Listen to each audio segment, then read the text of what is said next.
सिंह, चूहा और बिल्ली। बहुत समय पहले की बात है।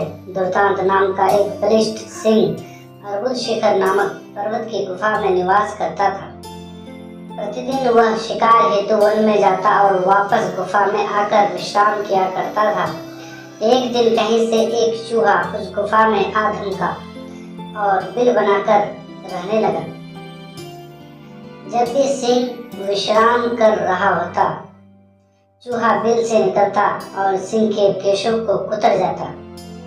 जागने के उपरांत सिंह की जब अपने कुतरे हुए केशों पर दृष्टि जाती तो वह क्रोध से आग बबूला हो जाता।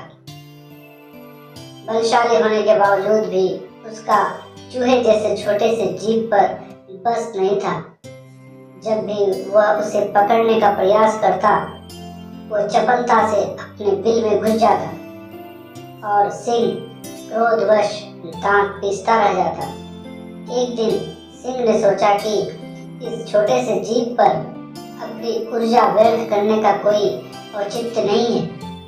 इसके विनाश के लिए इसका ही कोई परम शत्रु लाना चाहिए और वह गांव जाकर बहला फुसलाकर एक बिल्ली ले आया।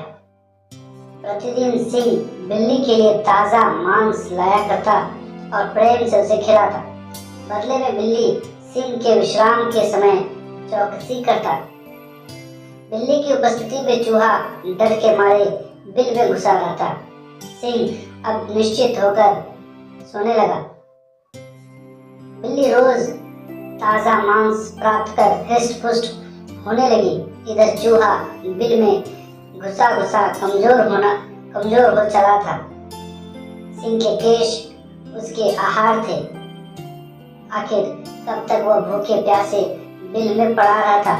एक दिन व्याकुल होकर वह अपने बिल से निकल ही गया। सिंह उस समय विश्राम कर रहा था और बिल्ली पास ही बैठकर मांस का भक्षण कर रही थी। चूहा बिल्ली को चकमा देकर सिंह के पास जाने का प्रयास करने लगा, किंतु बिल्ली चपल थी। उसने चपलता से चूहे को अपने पहिए में दबोच लिया और मार कर खा गई। बिल्ली प्रसन्न थी कि उसने अपने स्वामी की चिंता का सदा के लिए अंत कर दिया। उसे विश्वास था कि प्रसन्न होकर सिंह अवश्य उसे और स्वादिष्ट मांस लाकर देगा। सिंह के जागने पर बिल्ली ने उसे चूहे को मार डालने की बात बता दी। सिंह की परेशानी का कारण समाप्त हो चुका था। वो बड़ा प्रसन्न हुआ, किंतु अब बिल्ली उसके किसी प्रयोजन की नहीं रही थी।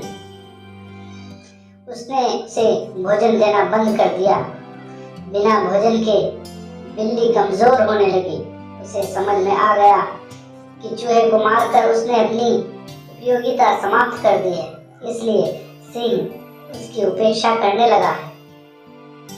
अंततः वह गुफा छोड़कर चली गई। सीख, इस कहानी से हमें यह सीख मिलती है, प्रयोजन सिद्ध हो जाने के उपरांत पूछ परख समाप्त हो जाती है, इसलिए अपनी उपयोगिता बनाए रखें।